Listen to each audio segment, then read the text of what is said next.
এক মাস পর আজ কলেজে এসে দেখতে পেলাম আর জানতে পারলাম আমারই চেনা পরিচিত কেউ একজন ক্লাস নিচ্ছে, তাও আবার আমাদের ক্লাসটি নিচ্ছে। যার জন্য অবাক হলেও কিছুক্ষণ চুপ করে তাকিয়ে রইলাম। আপনারা কি ভাবছেন কার কথা বলছি? আসলে সামনে আমাদের নতুন ম্যাডাম ক্লাস নিচ্ছে, তার কথাই বলছিলাম। আসলে যে মেয়েটাকে এই মুহূর্তে দেখছি সে ছোটবেলা থেকেই আমার পছন্দের একজন মানুষ ছিল। জানি না কি থেকে কি হলো, তবে গত এক বছর আগে একদিন ট্যুর থেকে ফিরে হঠাৎ করে জানতে পারলাম যাকে এত ভালোবাসি, যাকে এত পছন্দ করি, তাকে ভালোবাসি কথাটা বলার আগেই তার বিয়েটা মামা অন্য কোথাও দিয়ে দিয়েছে। ঠিকই ধরেছেন, আমি যাকে পছন্দ করি সে আমার মামাতো বোন। মেয়েটা ঘুণাক্ষেত্রেও জানতো না, সবসময় জুনিয়র বলে এড়িয়ে যেত। মামাতো বোন আর ঈশানের মাঝে বয়সের ডিফারেন্সটা প্রায় 3 বছরের। সেজন্যই হয়তো কখনো মেয়েটা এগুলো ভাবেনি। হঠাৎ করে যে মামাতো বোনের বিয়েটা হয়ে যাবে সেটা কল্পনাও করতে পারেনি ঈশান। কারণ ঈশান ভেবেছিল অনার্সটা শেষ করে আব্বু আম্মুর কাছে মামাতো বোন অর্থাৎ মিথিলার কথাটা বলবে। ততদিনে মামাতো বোনের বিয়েটা অন্য কোথাও হয়ে গেছিল। ঈশান ভেবেছিল সব কিছু শেষ হয়ে গেছে। সত্যিই সব কিছু শেষ হয়ে গেল। একটা মেয়ের বিয়ে হলে তার সাথে সম্পর্ক করার কথা কিংবা আব্বু আম্মুর কাছে এই নিষিদ্ধ আবদারটা করবে কিভাবে? ঈশান তারপর থেকে মেয়েটার কথাটা ভাবলেও আর নিজের করে পাবার চিন্তা ভাবনা করেনি। আর আজকে সেই মেয়েটাকে কলেজে দেখে অনেকখানি অবাক হলো। আর মামাতো বোনটাও কিছুক্ষণ ধরে তাকিয়ে থেকে দেখে তারপর ক্লাস করানোতে মনোযোগ দিল। বুঝতে পারলো কারণটি কী হলো। অদ্ভুত লাগলো বিষয়টা ঈশানের। মামাতো বোন পড়ালেখার দিক থেকে অনেক ভালো ছিল, আর বাবার টাকা পয়সা বেশ ভালোই আছে।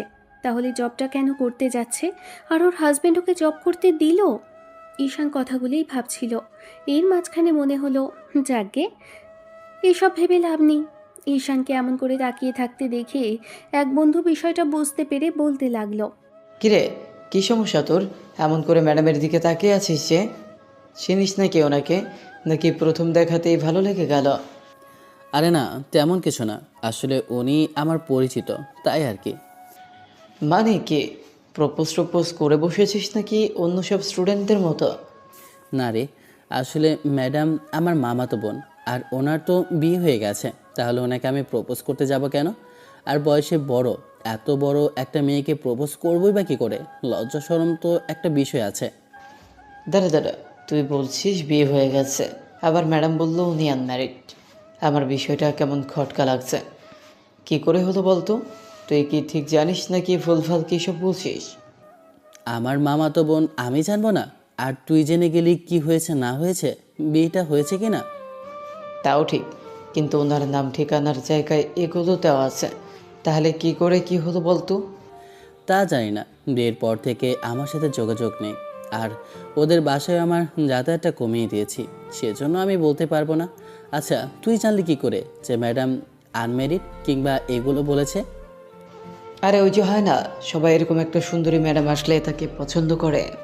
আর ম্যাডাম দেখতে হেব্বি কিউট, সেই জন্য সবাই ওনাকে পছন্দ করে। তাই তো খোঁজ খবর নিয়েছিলাম, দেখছিলাম যে উনি বিয়ে টিয়ে করেছে কিনা। তোরা আর ভালো হবি না। যেখানে সুন্দরী মেয়ে দেখবি সেখানেই তোদের ছকছকানি শুরু হয়ে যাবে। আরে তাতে কি, ম্যাডাম তো দেখতে হেব্বি কিউট। তোর মামাতো বোন, তুই না হয় দাঁড়িয়ে থেকে প্রেমটা করিয়ে দিস। খেপেছিস তুই? আমি যতদূর পর্যন্ত আমার কাছে শুনেছি ততদূর জানি বিয়ে হয়ে গেছে। তাহলে এইসব প্রেম ভালোবাসার কথা আসে কি করে? আর যদি বিয়েটা নাও হয় তাহলে আমার পক্ষে সম্ভব না এসব করা। কারণ কেন বলতো? উনি প্রচণ্ড পরিমাণে রাগী একজন মেয়ে। ওনার সাথে আমার কথা বলতেই ভয় লাগে। তার উপর সবসময় রাগে মুড নিয়ে থাকে, তাতে ওনার সাথে কথা বলাটাও বেশ মুশকিল। এই জন্যই কয়েকটা স্টুডেন্ট প্রথমবার বলতেই থাপ্পড় খেলো। তারপর থেকেই সবাই প্রেম ভালোবাসার নামটা ভুলে গেছে। ঈশান ওর মামাতো বোন সম্পর্কে যতটাই শুনছে ততটাই বেশি অবাক হচ্ছে।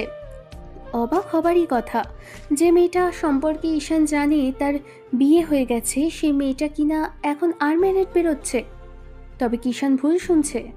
ঈশান নিজের মনে বিষয়টাকে মেলানোর চেষ্টা করতে লাগলো। আবার মনে হলো আম্মুকে গিয়ে না হয় বিষয়টা বলবে। ঈশান সেদিন ক্লাসগুলো শেষ করলো, কিন্তু ওর মামাতো বোন যে ওকে দেখার পরও তেমন কোনো রিয়্যাক্ট করলো না কিংবা কিছু বলল না, সেটা নিয়েই ভাবছে। আগে হলে হয়তো এতক্ষণে কথা বলার চেষ্টা করত, কিন্তু বিয়ে হয়ে গেছে দেখে হয়তো এখন আর কথা বলতে চাইছে না। হাজব্যান্ড এগুলো পছন্দ করে না, তাই ফুফাতো ভাইকেও ভুলে যাচ্ছে। ক্লাসটা শেষ হলে ঈশান বারান্দায় দাঁড়িয়ে বন্ধুদের সাথে আড্ডা দিয়ে চলে গেল। মাঝে কাটলো 2টা দিন। এই 2 দিনে মিথিলা আপু অর্থাৎ মামাতো বোন ঈশানের সাথে একটা বার কথা বলার চেষ্টাও করেনি। ঈশানের তাতে কিছু যায় আসে না, তবে 3 দিন যাবৎ বন্ধুরা ঈশানকে এসব বিষয় নিয়ে জ্বালিয়ে মারছে। ম্যাডামের বিয়ে হয়েছে কিনা সেটা জানার জন্য হয়তো কেউ পছন্দ করে।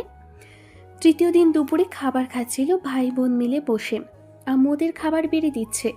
ঈশান কিছুক্ষণ ধরে মামাতো বোনের বিষয়টা ভেবে আম্মুকে বলতে লাগলো, আম্মু, তোমাকে একটা কথা বলবো। হ্যাঁ বলো, আমার সাথে কথা বলবে? সেজন্য আবার অনুমতি নেওয়া লাগে? না মানে আসলে বলছিলাম কি যে মিথিলা আপুকে দেখলাম আমাদের কলেজে জব নিয়েছে, কোনো সমস্যা আছে কি আম্মু? আর একটা বিষয় আমি বুঝতে পারছি না, ওনার তো বিয়ে হয়ে গেছে, তাহলে আপু আবার কলেজের ঠিকানায় দিয়েছে আনম্যারিড। ঈশানের আম্মু একটু অবাক চোখে তাকিয়ে রইল। তারপর একটা দীর্ঘ নিঃশ্বাস ফেলে বলতে আরম্ভ করলো, সবাই কপাল, এত ভালো ঘরে মেয়েটার বিয়ে হলো আর বিয়েতে থাকতে পারলো না, সম্পর্কটা টিকলো না, একদমই বিয়েটা ভেঙে গেল। মানে কি বলছো আম্মু তুমি? হ্যাঁ, যা বলছি সেটা সত্যি। মিথিলার 6 মাস আগেই ডিভোর্স হয়েছে। মিথিলার আব্বু হুটহাট করে বিয়েটা এমন কোথাও ঠিক করলো, ছেলেটাকে প্রথমে দেখে এত ভালো মনে করেছিল, যার জন্য এক প্রকার তাড়াহুড়ো করে তোমার মামা বিয়েটা দিয়েছে। কিন্তু বিয়ে দেওয়ার পর থেকেই ছেলেটার আসল রূপ বেরিয়ে আসলো। প্রথমে টর্চার করতো, সেটা আস্তে আস্তে ঠিক হয়ে যাবে ভাবলেও মেয়েটা প্রথম থেকেই ওর আব্বু আম্মুকে জানিয়েছিল, কিন্তু দিনের পর দিন অমানসিক টর্চার করেছে। তার উপর টাকা পয়সার জন্য অকথ্য ভাষায় গালিগালাজ করত। তোমার মামা অনেক টাকা পয়সাও দিয়েছে মেয়েকে, কিন্তু তাতেও ছেলেটার হয়নি। একের পর এক আবদার করেই চলেছিল, আর নেশার জন্য টাকা পয়সা না পেলে মিথিলার গায়ে প্রতিনিয়ত হাত তুলত, যার জন্য এক প্রকার অসহ্য আর প্রচণ্ড পরিমাণে নির্যাতিত হয়ে মেয়েটা একদিন বাসায় ফিরে আসে। তারপর কান্নাকাটি করে বলেছিল ওকে যেন বিষ খাইয়ে মেরে ফেলে, তারপরও যেন আর ওই ছেলেটার কাছে যেতে না বলে। এসব কিছু শুনলে কারোই বা ভালো লাগে বলো? এত হাসি খুশি একটা মেয়ে 6 মাস আগে একদম পাগলের বেশে বাসায় ফিরেছে, তারপর থেকে একদম ঘরবন্দি করে ফেলেছিল নিজেকে। আর গত 15টা দিন আগেই নিজে থেকে তোমাদের কলেজে জবটা নিয়েছে। তুমি এসবের কিছু জানো না, তবে তোমার মামা ফোন করে আমাকে জানিয়েছিল। ভালো থাকার জন্যই তো বিয়েটা দিয়েছিল, তাহলে ভালো থাকতে কেন পারলো না? আম্মু, সবাই এত বড় বড় ঘর খোঁজে, এত ভালো ভালো ছেলে খোঁজে, তাহলে দিন শেষে ভালো কেন থাকতে পারে না? আম্মু ঈশানের কথাতে ফ্যালফ্যাল করে ওর দিকে তাকিয়ে রইল। ছেলের হতাশা বুঝতে পারছেন তিনি। ঈশান কোনো রকমে খেয়ে সেখান থেকে উঠে গেল। বোনটা আম্মুকে উদ্দেশ্য করে বলতে লাগলো, আম্মু, একবার মিথিলা আপুকে আসতে বলো না। আপু এখন তো অনেকটা স্বাভাবিক আছে, এখন বাসা থেকেও বেরোচ্ছে। অনেকদিন আপুর সাথে দেখা হয় না। বললে কি আর আসবে? সে বিয়ের পর থেকে কোথাও বেরোচ্ছে না। বাসায় আসার পর অনেকবার করে জোর করেছিলাম, বাসায় গিয়ে আসেনি। আম্মু হতাশার নিঃশ্বাস ফেলল। সবার খাওয়া দাওয়া হলে কিচেনে চলে গেল। ঈশান রুমে শুয়ে ভাবতে লাগলো, মেয়েটাকে তো ভালোর জন্য বিয়ে দিয়েছিল, তাহলে টিকলো না কেন? কথাগুলো ভাবতে ভাবতে ঘুমিয়ে পড়েছে কখন জানে না। 4র্থ দিন ঈশান কলেজে এসে দেখলো ওদের ম্যাডাম অর্থাৎ ওর মামাতো বোন একটা স্যারের সাথে হেসেই কথা বলছে। বিরক্তি লাগলো খুব। তারপরও হয়তো কলেজের জবটা করে, তাই ফর্মালিটির ক্ষেত্রে হেসে কথা বলছে। ঈশান ম্যাডামের পাশ দিয়ে যাচ্ছিল, তখন ঈশানের বন্ধুরা ওকে খুঁচিয়ে কথা বলতেই ছেলেটা রাগী চোখে তাকিয়ে থেকে ম্যাডামের সামনেই বলতে লাগলো, সব বিষয়ে এত নাক গলাস না, যার যেটা ইচ্ছা সেটা করুক, তোদের এত সমস্যা কোথায় আমি তো সেটাই বুঝতে পারি না। ঈশানের এমন সিন ক্রিয়েটে বন্ধুরা চুপ হয়ে গেল। তারপর ম্যাডামের দিকে একবার তাকিয়ে থেকে চলে গেল। সেদিন ক্লাসগুলো শেষ করেই ঈশান যখন বাইরে আসলো, এর মাঝে পিয়নের ডাক পড়ল। ঈশান আসতে চাইছিলই না, তখন ম্যাডাম ডেকেছে বলে ওকে নিয়ে গেল। ঈশান প্রথমে যেতে চাইছিল না, পরবর্তীতে পিয়ন যখন বলল জরুরিভাবে ডেকেছে, তখন বন্ধুরা জোর করেই পাঠালো। ঈশান ম্যাডামের রুমের সামনে এসে অনুমতি নেওয়ার জন্য বলতে লাগলো। May I coming ma'am? Madam ঈশানকে দেখে মাথা নেড়ে হ্যাঁ সূচক উত্তর দিতেই ঈশান ভেতরে গিয়ে ম্যাডামের সামনে দাঁড়ালো। ঈশানকে বসতে বললে ছেলেটা দাঁড়িয়ে রইল। তখন ম্যাডাম বলল, কি হলো, বসছো না কেন? আমি তো তোমাকে বসতে বলেছি। না, আমার তাড়া আছে। কি বলবেন বলুন, আমি চলে যাব। আগে তো আমার সাথে কথা বলার জন্য পাগল ছিল, তাহলে আজকে এড়িয়ে যেতে কেন চাইছিস? সবসময় সব বিষয়ে নাক গলাতে হয় না। আর কলেজে আপনি আমার ম্যাডাম, আপনার সাথে কি কথা বলবো? হ্যাঁ, তার বাইরে তো মামাতো বোন। সেটা 3 দিন আগে ভাবা উচিত ছিল। দেখার পরেও গত 3 দিনে আপনার মনে হয়নি যে আপনি আমার মামাতো বোন, আমি আপনার ফুফাতো ভাই? এগুলো তখন মনে হয়নি? এখন সম্পর্কের কথা বলা হচ্ছে? নাকি এই 4 দিনে ঘোর কেটেছে যে আমি আপনার ফুফাতো ভাই? মিথিলা ম্যাডাম অর্থাৎ ঈশানের মামাতো বোন চুপ করে রইল। ঈশান একটা তাচ্ছিল্য করে হেসে বলতে লাগলো, ওসব বাদ দিন, কি বলবেন বলুন, আমি বাসায় চলে যাব। তা তেমন কিছু নয়, জানার জন্য ডাকলাম কেমন আছিস তুই। জি আলহামদুলিল্লাহ ভালো। আপনি কেমন আছেন? এই তো ঠিকঠাক। তুই আজকাল আমাদের বাসায় নাকি যাস না, আমার বিয়ের পর থেকে নাকি যাওয়াই বাদ দিয়ে দিয়েছিস, কি হয়েছে বলতো? আমি এখন এমনিতেও তেমন কোথায় বের হই না, আর বেরোলেও খুব অল্প সময়ের জন্য। আর আপনার বিয়ের পর থেকে আপনাদের বাসায় যাই না বললে ভুল হবে। আর আগেও যেতাম না, কারণ আপনার সাথে সবসময় আমার ঝামেলা বেঁধেই থাকতো। আপনি সবসময় আমার উপর রাগ দেখাতেন, আর সেই জন্যই কাউকে বিরক্ত করতে চাইতাম না বলে যাওয়া বন্ধ করে দিয়েছি। আর এখন আপনি ম্যারিড, আপনার বিষয়ে আমার এত ভাবতে ইচ্ছে করে না। ম্যারিড ছিলাম 6 মাস আগে, এখন তো আর নেই। তাতে কি, ভবিষ্যতে আবার বিয়ে হবে। মানুষের কি একবার ডিভোর্স হয়ে গেলে আর বিয়ে হয় না, নাকি সে সংসার করে না? কিন্তু আমার ইচ্ছে নেই। সেটা আপনার একান্ত ব্যক্তিগত ব্যাপার, আমি এসব বিষয়ে নাক গলাতে চাইছি না। মিথিলা কিছুক্ষণ যাবৎ চুপ করে রইল। ঈশান এখন দাঁড়িয়ে থেকে বলতে লাগলো, আপনি কিছু বলবেন নাকি আমি চলে যাব? আমি আর তুই মামাতো ফুফাতো ভাই বোন, সেটা কলেজের কতজনকে বলেছিস? কেন, এসব বললে কি আপনার আমাকে পরিচয় দিতে লজ্জা লাগবে? আজও লজ্জা কেন লাগবে? মামাতো বোন কি ম্যাডাম হতে পারে না? আর আমি তোর থেকে বয়সে সিনিয়র, তাহলে কি সেখানে তোর কলেজের ম্যাডাম আমি হতে পারি না? কি সব বাজে বাজে কথা ঈশান। আগা করে জানেন আমি ভালো কথা বলতে পারি না, আর এখনো বলা সম্ভব না। যা, বাসায় চলে যা। তোকে আমার সাথে কথা বলতে হবে না, বেশি ভাব বেড়ে গেছে তো, তাই না? যদি ভাবেন তাই, তাহলে সেটাই। ঈশান এক প্রকার বিরক্তি নিয়ে বেরিয়ে আসলো। দেখলো একটু দূরে বন্ধুরা দাঁড়িয়ে আছে। ঈশানকে ওরা বিষয়টা জিজ্ঞেস করতেই রাগী চোখে তাকালে ওরা আর কিছু বলল না। আরও 15 দিন পরের ঘটনা। ঈশান বন্ধুদের সাথে কথা বলে কলেজের বাইরে এসে দেখলো ম্যাডাম অর্থাৎ ওর মামাতো বোন কলেজের সামনে দাঁড়িয়ে আছে। হয়তো রিক্সা পাচ্ছে না, তাই মনে হচ্ছে মেয়েটাকে একটু লিফট দেওয়া উচিত। কিন্তু ভদ্রমহিলা ওর সাথে কি আদেও যাবে? বিষয়টা ভেবে নিয়ে ঈশানের মনে হলো একবার বলে দেখা যাক। তবে কলেজের সামনে থেকে বাইকে উঠতে লজ্জা পাবে, সেটা ভেবেই ঈশান আশেপাশে তাকিয়ে থেকে দেখলো আশেপাশে কেউ আছে কিনা। কিন্তু আশেপাশে অনেকেই দাঁড়িয়ে আছে। এই অবস্থাতে মেয়েটাকে কিছু বললেও মেয়েটা শুনবে না। তাই ঈশান কিছু একটা ভেবে একটা দোকানে গেল। তারপর সেখান থেকে একটা মাস্ক কিনে মুখে পরে তারপর ম্যাডামের সামনে এসে বাইকটা দাঁড় করাতেই ম্যাডাম খানিকটা ভড়কে গেল। কিছু বলবে তার আগে ঈশান বলতে লাগলো, আমাকে কেউ চিনতে পারবে না, নিন উঠুন। উঠবো মানে? আপনি দাঁড়িয়ে আছেন তাই বলছি, এই কারণে আপনাকে পৌঁছে দিব। এখানে দাঁড়িয়ে থেকে রিক্সা পাবেন না, আর এলাকাটা তেমন ভালো না। এইদিকে বকাটিদের আনাগোনা বেশি। কলেজে আসার সময় দেখতে পান না, সামনে কতগুলো ছেলে দাঁড়িয়ে আড্ডা মারে। ওরা আপনাকে বিরক্ত করবে, সেটা দেখতে ভালো লাগবে না আমার। মামাতো বোন হিসেবে একটা দায়িত্ব আছে আমার। ঈশান কথাগুলো বলতেই ভদ্রমহিলা কিছু একটা ভাবলো। আর ঈশানের মনে হলো মেয়েটা হয়তো ওর কথা মানবে না। ঈশান যখনই চলে যেতে নিবে তখনই ম্যাডাম বাইকে উঠে বসলো। তারপর এক হাত কাঁধে রেখে বসতেই ঈশান বাইক ড্রাইভ করতে লাগলো। ঈশানের মাঝপথে এসে মনে হতে লাগলো বাসার সামনে গেলে তো জোর করে ধরে ভেতরে নিয়ে যাবে। যাক, মামাতো বোনকে একটু হেল্প তো করতে পারছে। তাছাড়া মানুষটা ওর পছন্দের ছিল। আর মেয়েটা ডিভোর্স হয়ে গেছে জানার পর থেকে খুব বেশি খারাপ লেগেছে। ঈশান কিছু বলতেও পারেনি। তবে এইসব বিষয়ে আলোচনা করেই ঈশান মেয়েটার মন খারাপ করে দিতে চায় না বলেই কিছু বলল না। আধ ঘন্টার মধ্যে ওর বাসার সামনে চলে আসলো। বাইকটা থামিয়ে দিতে মেয়েটা নেমে গেল।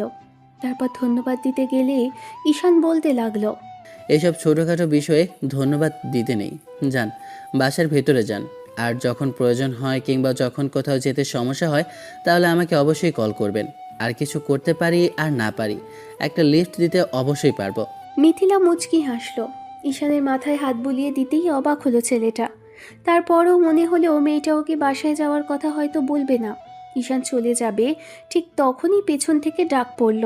আর ঈশান ফিরতেই মেয়েটা বলতে লাগলো, কোথায় যাচ্ছিস? বাসায় যাবি না? না, আজকে থাক। আমি লিফট দেওয়ার জন্য জোর করে নিয়ে আসলাম, তাই বাসায় যেতে চাইছি না। আরে আমি বাসায় যাওয়ার কথা বলতে ভুলেই গিয়েছিলাম। এত রাগ দেখাস কেন সব বিষয়ে তুই? ছোটবেলায় অভ্যাসটা এখনো ভুলতে পারিসনি? সবসময় এরকম লেট করতে হবে? জেদ করলে যদি সব হতো কিংবা সব পাওয়া যেত তাহলে জেদ করেই কিছু একটা চেয়ে নিতাম। ঈশান কথা ঘোরাতে চাইলে মিথিলা বুঝতে পারল, যার জন্য প্রশ্ন করল না। ঈশান কিছুক্ষণ ধরে চেয়ে থেকে চলে আসলো। ক্লাস করছে প্রায় 1 মাস হয়ে গেছে। এর মাঝে একদিন ঈশান একটা ক্লাসমেট মেয়ের সাথে কথা বলছিল।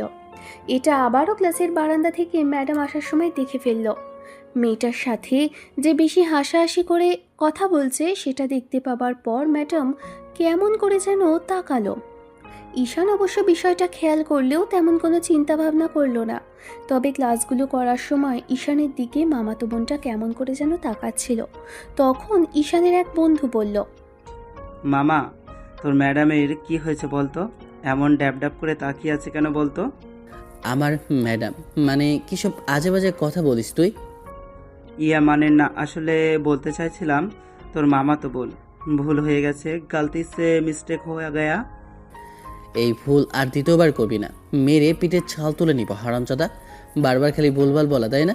আর এমন করে তাকানোর কারণ বোধ হয় একটাই, সে সময় একটা মেয়ের সাথে কথা বলছিলাম। আপু তো জানে আমার কারোর সাথে সম্পর্ক নেই, তাই বোধ হয় এমন করে তাকাচ্ছে। সম্পর্ক নেই সেটা জানি, তবে আমার মনে হয় তোকে ওই মেয়েটার সাথে দেখে রাগ করছে। যেটা জানিস না সেটা নিয়ে আলতু ফালতু কথা বলিস না। যে মেয়ে আমাকে দু চোখে সহ্য করতে পারতো না, আর তোরা বলছিস সেই মেয়ে আমার জন্য এমন করে তাকিয়ে আছে।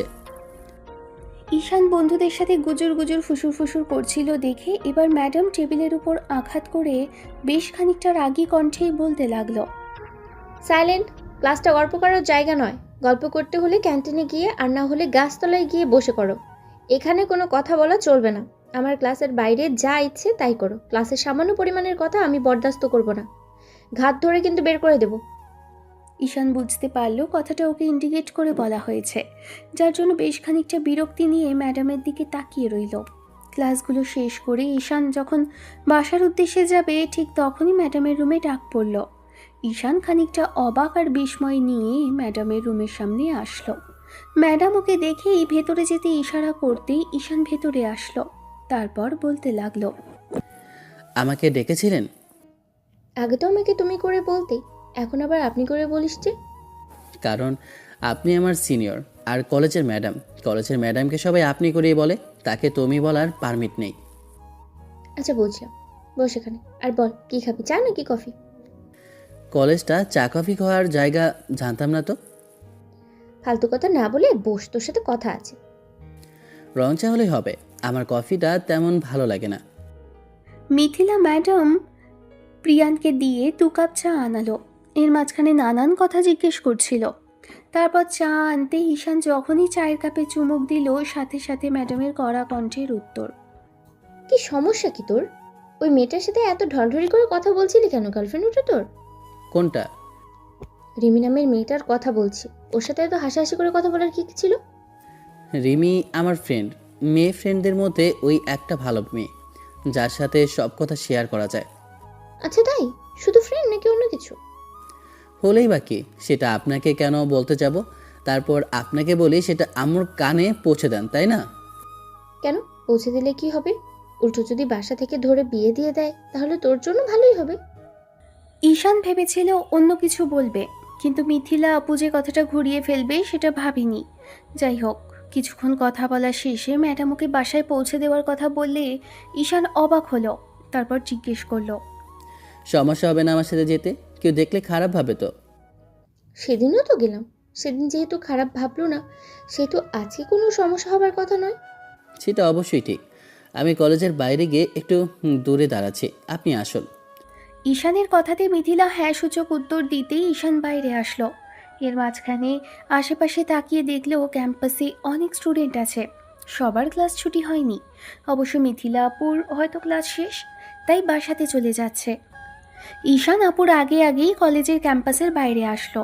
তারপর গেট থেকে একটু দূরে আসতে এর মাঝখানে আপু এসে ওর পেছনে উঠে বসে বলতে লাগলো, শহরের ভেতরে ওই যে রেস্টুরেন্ট আছে, ওখানে চল, কিছু খেয়ে আসি। কলেজের বাইরে মামাতো ভাইয়ের সাথে এরকম ঘোরাফেরা করলে সবাই আজে বাজে কথা বলবে। ভয় নেই, তোকে বিল দিতে হবে না, আমি বিল দেবো। রেস্টুরেন্টের বিল দেওয়ার মতো যোগ্যতা আমার আছে, আমি সেজন্য বলছি না, আপনার মান সম্মানের কথা ভেবেই বলছি। একটা পিচ্চি ছেলের সাথে বসে খাওয়া দাওয়া করবেন, আবার সেই কলেজের স্টুডেন্ট, সেটা চেনা পরিচিত কেউ, আর কলেজে কেউ দেখলে অনেক বাজে কথা শুনতে হবে আপনাকে। ডিভোর্সের পর থেকে অনেক বাজে কথাই শুনেছি, তারপরেও চুপ করে আছি। এখন এটুকু কথাতেই আর তেমন কিছু মনে হবে না, এসব অভ্যাস হয়ে গেছে। ঈশানের বেশ খানিকটা খারাপ লাগলো।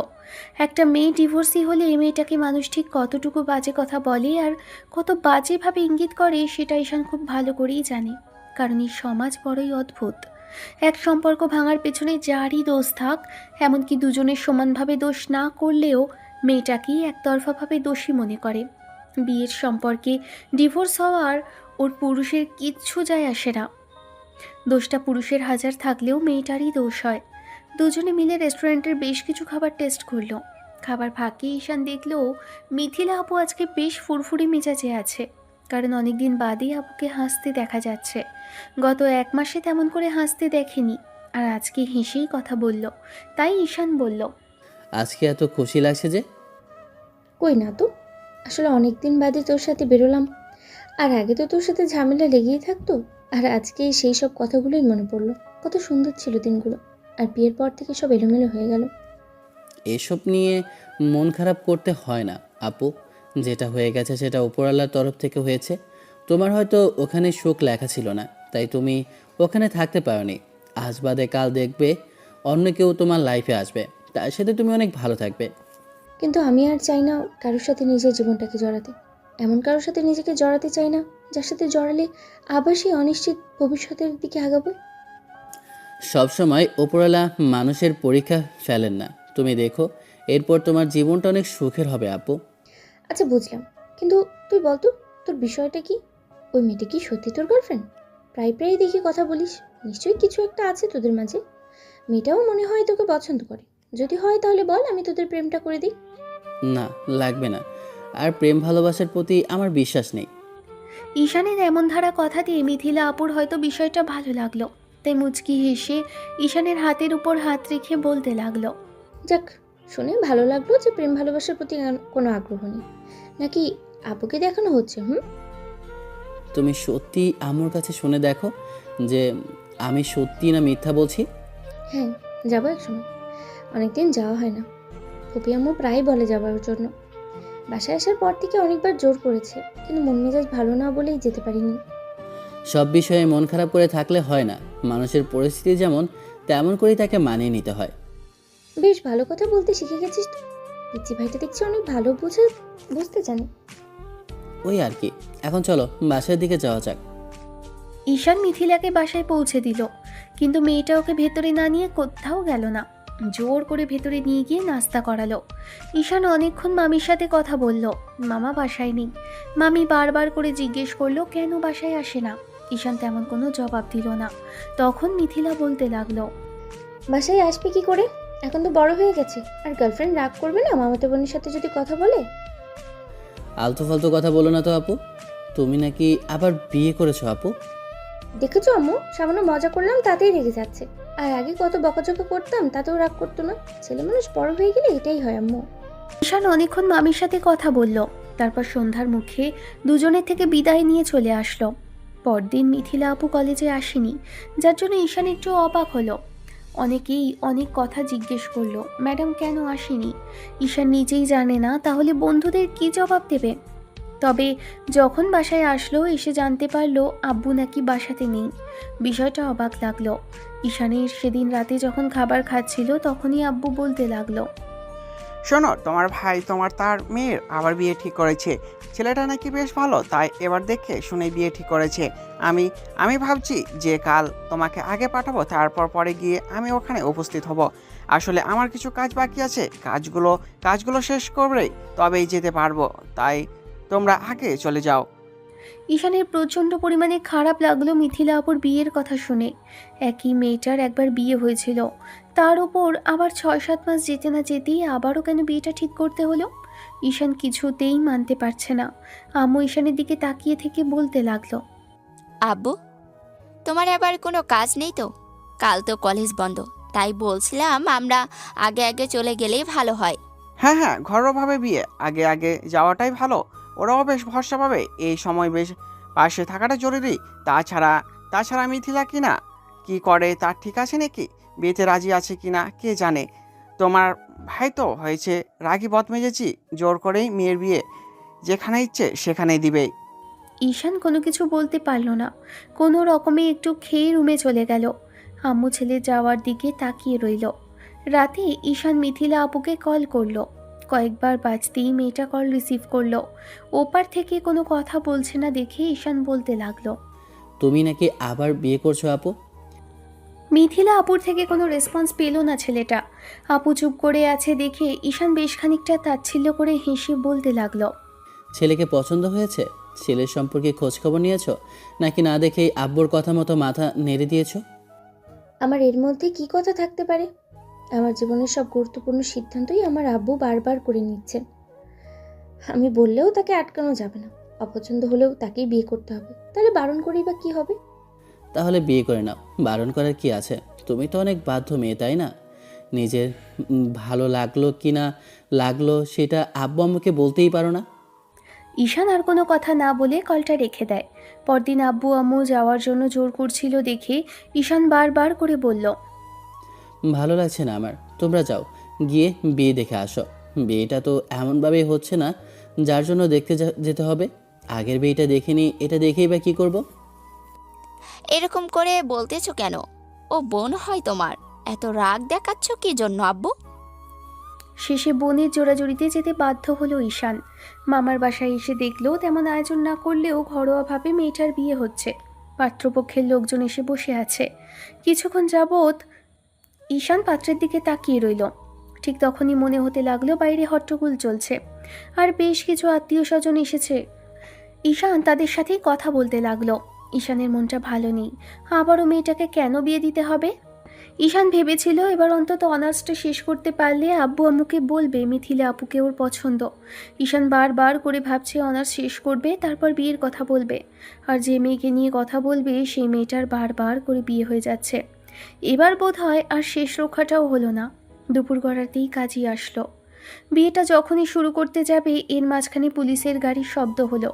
সবাই বাসার সদর দরজার দিকে তাকিয়ে রইল। কি হয়েছে বিষয়টা দেখার জন্য মামা ঈশানকে বলতেই ও গিয়ে দরজা খুলে দিল। কিন্তু দরজা খুলেই যেন অবাক হলো, কারণ পুলিশের লোকজন দরজায় দাঁড়িয়ে আছে। এবার সামনে দাঁড়িয়ে থাকা পুলিশ অফিসার বলতে লাগলো, এটা আরব সাহেবের বাসা না? জি, কিন্তু আপনারা এখানে? আজকে তো ওনার বাড়িতে একটা অনুষ্ঠান চলছে, তার মাঝখানে আপনারা? আমরা গোপন সূত্রে খবর পেয়েছি যে ছেলের সাথে উনি মেয়ের বিয়ে দিচ্ছে সে ছেলেটা আমাদের একজন আসামি। আমরা যাকে এতদিন ধরে খুঁজে চলেছি সে ছেলেটা আজকে এখানে এসেছে। ছেলেটা বিভিন্ন ধরনের স্মাগলিং, নারী পাচার সহ অনেক অসামাজিক কাজের সাথে জড়িত।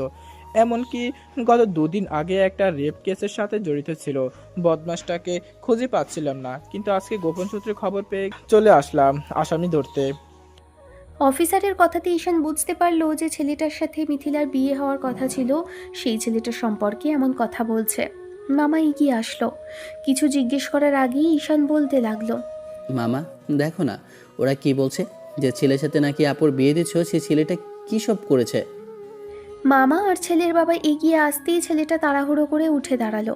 তারপর যখনই পালানোর জন্য সুযোগ নিয়ে ঠিক তখনই পুলিশ অফিসার রিভলভার তাক করলো। পুলিশ ফোর্স এসে ছেলেটাকে ঘিরে ধরলো। তারপর হাতে হ্যান্ডকাফ লাগিয়ে বলতে লাগলো, আরব সাহেব, যদি কিছু জানার থাকে থানায় এসে জেনে যাবেন। এই এই ছেলের সাথে আপনার মেয়ের বিয়ে দিলে আপনার মেয়ের জীবন নষ্ট হতো। এই ছেলে এমন কোনো কাজ নেই যেটা করেনি। আপনি না জেনে না শুনে মেয়ের বিয়েটা এই শীর্ষ সন্ত্রাসীর সাথে দিতে যাচ্ছিলেন। আপনাকে চিনি, জানি, সেজন্য আজকে এখানে আসলাম। এর মাঝে ঈশানের আব্বু বাসাতে ঢুকলো। তারপর ছেলেটাকে এমন করে নিয়ে যেতে দেখেই পুলিশ অফিসারকে জিজ্ঞেস করলো, কারণ পুলিশ অফিসার সেই একই কথা বলে চলে গেল। ছেলেটা যেতে চাইছিল না বলে পুলিশ অফিসার সেখানেই কয়েকটা লাগালো। মিথিলা আপুর বিয়েটা আবার ভাঙলো। এবার কি হবে ঈশান সেটাই ভাবতে লাগলো। মামার মুখটা কালো হয়ে আছে। এবার মামি এসে মামাকে ধাক্কা দিয়ে বলতে আরম্ভ করলো, বারবার করে বলা সত্ত্বেও তুমি আমার মেয়ের বিয়েটা আবারও জোর জবরদস্তি করে অন্য জায়গায় দিতে চাচ্ছিলে। এবার হলো তো তোমার শান্তি। তোমাকে কতবার করে বলেছি মেয়েটা বিয়ে করতে চাইছে না, তারপরও তুমি জোর করে। আর কতবার করে আমার মেয়ের জীবনটাকে তুমি অনিশ্চিত ভবিষ্যতের দিকে ঠেলে দেবে। আর কতবার করে আমার মেয়ের জীবন নিয়ে তুমি ছিনিমিনি খেলবে। আমার মেয়েটা কি তোমার কাছে এতটাই বোঝা হয়ে গেছে যার জন্য এমন করে ওকে জোর জবরদস্তি বিয়ে দিতে হবে? মেয়েটার মনের ওপর দিয়ে কি যাচ্ছে তুমি বুঝতে পারছো? 7 মাস হয়নি মেয়ের ডিভোর্স হয়েছে, তার মাঝে তুমি আবার একটা ছেলেকে ধরে নিয়ে আসছে বিয়ে দিতে। মেয়ে বলে তোমার কাছে আমার মেয়েটার গলার কাটা মনে হয়, তাই না? আমি ওকে নিয়ে এখান থেকে অনেক দূরে চলে যাব। আমার আমার মেয়েটার সম্মান তুমি রাখবে না। মেয়ে বলে তুমি ওকে যত খুশি পারলে হেলাফেলা করে। এখন ওকে তুমি কি জবাব দেবে বলো? মামা মাথা নিচু করে রইল। এবার আম্মু এসে মামিকে বলতে লাগলো, ভাবি তুমি টেনশন করো না, সব ঠিক হয়ে যাবে। আমার ছেলের সাথে তোমার মেয়ের বিয়ে হবে, এত চিন্তা করলে ভাইয়ের শরীর খারাপ করবে। তুমি ভাইকে নিয়ে কোথাও একটা বসাও, আমরা দেখছি কি করা যায়। বিয়ের যেহেতু কথা চলছিল আর কাজী সাহেব যেহেতু আছে সেহেতু আজকেই বিয়েটা হবে। শাইলা, তুমি কি বলছো বুঝতে পারছো? মিথিলা তোমার ছেলের থেকে বয়সে বড়, তার উপর আবার এরকম পরিস্থিতিতে এখন যদি মেয়েটার বিয়ে হয়, ও কি মানতে পারবে তোমার ছেলেকে? উনি মানতে পারলেও আমি মেনে নেব না, কারণ আমি বিয়ে করতে পারবো না। তোমাদেরকে আমি বারবার করে বলতে চেয়েছিলাম আমি কি চাই, আমার মন কি চায়, কিন্তু মামা আর তার মেয়েকে বিয়ে দেওয়ার জন্য এত তাড়াহুড়া যে বারবার করে মেয়েকে যার তার হাতে তুলে দিচ্ছে। আব্বু তুমি আমার কথা শোনো, মিথিলাকে বিয়ে করে নাও, দেখো ভালো থাকবে। আমি কথা দিচ্ছি, আমি মিথিলা মামনির সাথে কথা বলবো, ও সবটা মেনে নেবে। ভালো? কিসের ভালো? আমি সেই গত 1 বছর আগে থেকে ভালো নেই আম্মু। তুমি জানো না আমি কাকে ভালোবাসি, কাকে চাই। যে মেয়েটার জন্য পাগল ছিলাম সে মেয়েটার বিয়ে হয়ে গেছে, তুমি আমাকে জানাওনি। আর বাসায় আসার পর জানতে পারলাম তুমি জানতে না আমি তাকে পছন্দ করি। বারবার করে মামা তার মেয়ের বিয়ে যেখানে সেখানে দেওয়ার চেষ্টা করলো, কই একটাবার তো মেয়ের কথা শোনার চেষ্টা করলো না। আর আজকে সে বিয়ে ভেঙে গেছে বলে আমাকে এখন তোমরা খুঁটি হিসেবে ইউজ করবে। আমি কখনোই বিয়ে করব না। তোমরা যেখানে খুশি তোমাদের মেয়ের বিয়ে দাও, আর না হয় কেটে নদীতে ভাসিয়ে দাও। মেয়ে যখন এতই গলার কাটা হয়ে গেছে তাহলে তাকে মেরে ফেলো, তাহলেই তো কাটাটা একবারে নেমে যায়। কী সব বাজে বাজে কথা বলছো আব্বু? এরকম করে বলতে হয় না। ও তোমারও মামাতো বোন ছিল, তাই আমরা। তাহলে এখন কি মামাতো বোন নেই, নাকি এখন সম্পর্কটা শেষ হয়ে গেছে? বারবার করে বিয়ে দিচ্ছ সেজন্য পর হয়ে গেছে। মামি খুব ভালো করেই জানতো আমি তার মেয়েকে কতটুকু পছন্দ করি, কই একটাবার তো বললো না। আর এখন আমাকে ওনার সম্মান রক্ষা করতে হবে? আমার দ্বারা পসিবল না। তোমরা যেখানে খুশি মেয়ের বিয়ে দাও, আমি পারবো না। ভাইয়া এমন করে বলতে হয় না। আপুর মনের অবস্থা খুবই খারাপ। আপুকে দেখলাম কান্নাকাটি করছে বিয়ের আগে থেকেই। তার উপর আবার যখন দেখলাম ছেলেটাকে ধরে নিয়ে গেল, তখন থেকেই দেখলাম একদম থম মেরে বসে আছে। যদি বিয়েটা না করিস তাহলে মান সম্মানের ছিটে ফোঁটাও থাকবে না। দয়া করে তুই বিয়েতে বারণ করিস না ভাইয়া। না না না, আমার পক্ষে সম্ভব না। 2 দিন পরে মামা আমার কাছ থেকেও মেয়েকে নিয়ে আসবে, তার কি গ্যারান্টি আছে? এবার আব্বু বেশ খানিকটা রাগান্বিত কণ্ঠে বলতে লাগলো, ঈশান, এটা কি ধরনের বিয়াদবি হচ্ছে? ও তোমার মামাতো বোন, তাই আমরা এসব কিছু নিয়ে ভাবিনি। আর তুমি তো আমাদের কখনো বলনি তুমি মিথিলাকে পছন্দ করো। ভেবেছিলাম বলবো, অনার্সটা শেষ হলে বলবো। তার আগেই একবার বিয়ে হলো, তারপর আবার কালকে শুনতে পারলাম আজকে আবার দ্বিতীয় বিয়ের জন্য প্রস্তুতি নেওয়া হচ্ছে। এখন বিয়েটা ভেঙে গেছে বলে এখন আমার কথা সবার মনে পড়েছে, তাই তো? আমি কোনো বিয়ে টিয়ে করতে পারবো না। যেখান থেকে পারো ছেলে ধরে আনো, তার সাথে বিয়ে দাও। তারপর আবার ছেলের দোষগুণ খুঁজে বের করে তার কাছ থেকেও মেয়েকে আবারও নিয়ে আসো। তোমাদের এত তাড়াহুড়ো কিসের আমি সেটাই বুঝতে পারছি না। মেয়েকে এত অবহেলা কেন করছো মামা? মেয়ে বলে কি ও মানুষ না? ঈশানের কথাতে মামা কেঁদে ফেলল। তারপর নিজেই কিছুক্ষণ চোখের পানি মোছার চেষ্টা করলো। ভদ্রলোক এসে ঈশানের একটা হাত ধরতে গেলে তখন অসহায়ভাবে ছেলেটা মামার দিকে তাকিয়ে রইল। তারপর মামার হাত ধরে কিছুক্ষণ কাঁদলো। ঈশান একটা জায়গায় নিয়ে মামাকে বসিয়ে দিতেই মামা ওর একটা হাত দুই হাতের মুঠি নিয়ে বলতে লাগলো, এবারের মতো আমাকে দয়া করো মামা, আমি কথা দিচ্ছি আমি তোমাদের সব কথা শুনবো। তোমরা আমাকে যা শাস্তি দিবে সেটাই মেনে নিব। আমার মেয়েটাকে বিয়ে করে নে, আমি কথা দিচ্ছি তোদের সব চাওয়া পাওয়া আমি মেটাবো। শুধু আমার মেয়েটাকে একটু সুখে রাখ। আমি বুঝতে পারিনি এমন কিছু হবে। আসলে আমি নিজেই পুলিশকে কল করেছিলাম। আমি জানতাম না যে এত কিছু হয়ে গেছে। ছেলেটার বাবা এসে গত এক সপ্তাহ যাবৎ এমন করে ছেলের নামে সুনাম করছিল। ছেলের বাবা চেনা জানা পরিচিত কেউ, আর সেই জন্যই আমি ওনার ছেলের সম্পর্কে খোঁজখবর নেইনি। কিন্তু একটু আগেই যখন আমার এক কলিগ আমাকে কল করে ছেলেটার কুকর্মের কথা বলল, তখন উপায় না পেয়ে পুলিশকে আমি নিজেই কল করেছিলাম আর এসব কথা বলতে বলেছিলাম। আমি চাইনি মেয়ের জীবনটা আবার কোনো অনিশ্চয়তার মধ্যে পড়ুক। বিয়ে হওয়ার থেকে না হওয়াটাই ভালো ছিল বলে মনে করেছিলাম, তাই এমন একটা কাজ করতে বাধ্য হয়েছিলাম। আমি জানতাম না যে দ্বিতীয়বারের জন্য আমার মেয়েটাকে এমন করে বিপদে ফেলবো। তুই একটা বারের জন্য আমার কথাটা রাখ। আমি আমি কথা দিচ্ছি আমার সব কিছু তোর নামে করে দেব। শুধু আমার মেয়েটাকে একটু সুখে রাখ বাবা। ভাই এসব কি বলছিস? কিছু চাই না। আমাদের রাগের মাথায় ঈশান এরকম বলছি। ও তো মিথিলাকে সেই ছোটবেলা থেকে পছন্দ করে। তুই জানিস না ওর জন্য কত পাগল ছিল। দেখবি আমি বললেই ও বিয়ে করে নেবে। হ্যাঁ মামা, আমি বিয়ে করে নেব। রাগের মাথায় এসব বলেছি, তুমি কিছু মনে করো না প্লিজ। তুমি কান্নাকাটি করো না। আর তুমি এটা তো বলতে পারতে যে ছেলেটা ভালো না, আর তুমি আমাকে বললে আমি খোঁজ খবর নিয়ে দিতাম। তারপরেও এমন কেন করতে গেলে? আপুর মনের অবস্থা কি তুমি একটাবার ভাবতে পারছো? আমাকে কতবার করে বলেছে জানো, অন্য কোনো ছেলেকে আর কখনো বিশ্বাস করতে পারবে না। সেখানে তুমি বারবার করে ওর বিয়ে দেওয়ার চেষ্টা করছো। এইসব কিছু করলে মেয়ের মনের অবস্থা কি ঠিক হয়? একটাবার বোঝার চেষ্টাও করলে না। এবার থেকে সব বুঝবো, সব শুনবো। মেয়েকে আর বিপদে ফেলতে চাইনি। দ্বিতীয়বার মেয়েটার উপর এমন কোনো মানসিক টর্চার হোক যেটা বাবা হিসেবে আমি সহ্য করতে পারবো না। তাই পুলিশকে জানিয়ে বাড়িতে ডেকে নিয়েছিলাম। আর বিয়ের সময় ওরা আসলো। ভাগ্যিস ছেলেটার সাথে মেয়েটার বিয়ে হয়নি। আমি জানি আমার ভাগ্নে আমার মেয়েকে অনেক ভালো রাখবে। সকল চিন্তা চেতনা আর কান্নাকাটি শেষে ঈশানের সাথে ম্যাডাম অর্থাৎ ওর সিনিয়র মামাতো বোনের বিয়ে হলো। মিথিলা ডিভোর্সি, তাতে ঈশানের কিচ্ছু আসে যায় না। মেয়েটাকে বুক দিয়ে আগলে রাখবে, মামাকে কথা দিল। বিয়ের পর মামি নিজের হাতে মেয়ের জামাইকে খাওয়ালো। এত আদর আপ্যায়ন করলো যার জন্য ঈশানের মনে হচ্ছিল আসলেই ও এবাড়ির জামাই। মামি অনেকক্ষণ ওকে ধরে কান্না করলো। তারপর নিজের মেয়েকে এনে ওর হাতের মধ্যে মেয়ের হাতটা দিল। মামাকে কোনো কথা বলারই সুযোগ দিল না। আমার কোনো ছেলে নেই, দুটো মেয়ে। তাই আমি সবসময় চেয়ে এসেছি আমার মেয়েদের এমন জায়গায় পাঠাবো যেখানে গেলে রাজরানী হয়ে থাকবে। আর আমাকে কথা দে আপু, আমি তোকে ছেলের মতো ভালোবাসি। বল তুই এই মামির কথাটা রাখবি। আমার মেয়েকে কখনো আর কষ্ট পেতে দিবি না। না খাইয়ে রাখিস, তারপরও কখনো কষ্ট পেতে দিবি না। বুক দিয়ে আগলে রাখবি, কথা দে। রাখবো মামি, অনেক ভালোই রাখবো। আমার জীবন দিয়ে হলেও তোমার মেয়েকে খুশি রাখার চেষ্টা করব।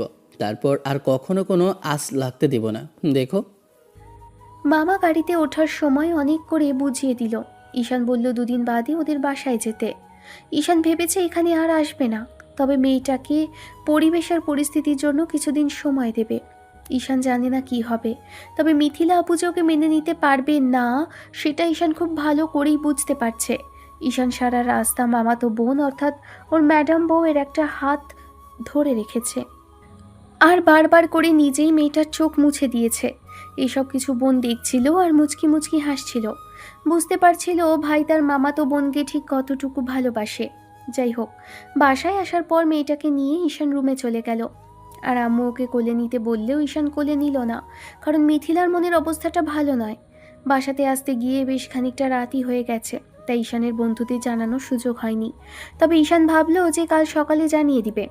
রুমে এসে মেয়েটাকে বেডে বসিয়ে দিতেই ঈশান বলতে লাগলো, শোনো আপু, তুমি এখানে নিজের ইচ্ছে আর খেয়ালখুশির মতো থাকবে, কেউ তোমাকে কিছু বলতে পারবে না।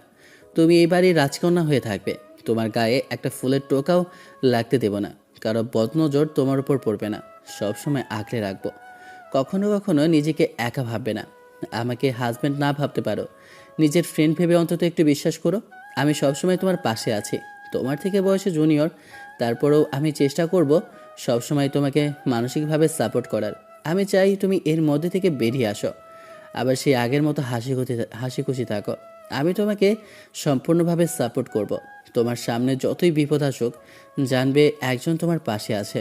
কোনো রকম কান্নাকাটি করবে না প্লিজ। ঈশানের কথাগুলো বলতেই মিথিলা আবারও ফুপিয়ে কেঁদে উঠল। কাজল কালো চোখের কাজলগুলো লেপ্টে একদম এলোমেলো হয়ে গেছে। বারবার করে ঠোঁট কামড়ে ধরার কারণে লিপস্টিকটাও লেপ্টে গেছে, একদম এলোমেলো লাগছে। মায়াবী সেই মেয়েটাকে। ঈশান আপুর সামনে এসে বসলো, তারপর মুখের দুই পাশে হাত রাখতেই মেয়েটা অসহায়ভাবে তাকালো। ঈশান চোখের পানি মুছে দিয়ে তারপর চুলগুলো কানের পাশে দুই হাতে গুজে দিয়ে মুখটা হাতের মধ্যে নিয়ে বেশ খানিকটা আদুরে দিয়ে বলতে লাগলো, বললাম না কোনো ভয় নেই, আমি আছি, বিশ্বাস করো। আমি মৃত্যুর আগ পর্যন্ত তোমার পাশে থাকবো। তুমি আমাকে ভালোবাসতে পারো আর না পারো, স্বামী হিসেবে মানো কিংবা না মানো, আমি সবসময় তোমাকে আগলে রাখবো। নিজে কষ্ট থেকে হলেও তোমাকে আগলে রাখবো। কখনো একটু আসতেও দেব না তোমার পায়ে, সব কিছু থেকে আড়াল করে রাখবো সবার থেকে। মিথিলা আবারও জোরে জোরে ফুপিয়ে কেঁদে উঠল। কিছু বলতে যাবে তার আগেই মেয়েটা কান্না ভেজা কণ্ঠে বলতে লাগলো, তুই আমাকে কেন বিয়ে করলি ঈশান? আমি তোর জীবনটা যে নষ্ট করে দিলাম। আমি এমন একটা হতভাগী মেয়ে যার বারবার করে বিয়ে হচ্ছে, আবার সেটা ভেঙে যাচ্ছে, নয়তো ডিভোর্স হয়ে যাচ্ছে। এমন একটা অপয়া মেয়েকে তুই কেন বিয়ে করলি? ঈশান মেয়েটার ঠোঁটের উপর আঙুল রেখে বেশ খানিকটা আদুরে কণ্ঠে বলতে লাগলো, হুশ, আর একটা বাজে কথা না, কিছু হয়নি, এসব আজগুবি কথা। কোনো মানুষ কখনো অপয়া হয় না, মানুষের কপালে যেটা লেখা থাকে সেটাই হয়। ভাগ্য খারাপ থাকতেই পারে। এই আমাকেই দেখো, এত ভালোবাসার পরেও তোমাকে পেলাম, কিন্তু তৃতীয়বারের বেলাতে সবাই বুঝতে পারলো, কিন্তু অনেক দেরি হয়ে গেল। ঈশানের কথাতেই মিথিলা অবাক চোখে তাকালো। মেয়েটা জানতো না যে ঈশান ওকে পছন্দ করে কিংবা ভালোবাসে। আজকে দ্বিতীয়বারের মতো সবকিছু কেমন এলোমেলো অগোছালো লাগছে। ঈশানের এমন কথা বলছে কেন যেন মনে হলে ওকে আশ্বস্ত করার জন্য এমন কথা বলছে। তাই মিথিলা বেশ খানিকটা অসহায়ভাবে বলল, আমার জন্য তোর জীবনটা না এলোমেলো হয়ে গেল। আমার সাথে নিজের জীবনটাকে জড়িয়ে কত বড় বাজে পরিস্থিতির মুখে তুই ফেললি নিজেকে। কেন বিয়ে করলি আমাকে? তুই বারণ করে দিতে পারলি না, বলতে পারলি না যে একটা ডিভোর্সি মেয়েকে তোর পক্ষে বিয়ে করা সম্ভব না? কিচ্ছু হয়নি, সবটা দোষ স্বপ্ন ভেবে ভুলে যাও। কোনো ডিভোর্সই না, তুমি আনম্যারিড, আমার জন্য এখনও সেই আগের মিথিলাই আছো। কিছু হয়নি, আমি এসব কিছু মনে রাখবো না, তুমিও এসব কিছু বলবে না আর কখনো।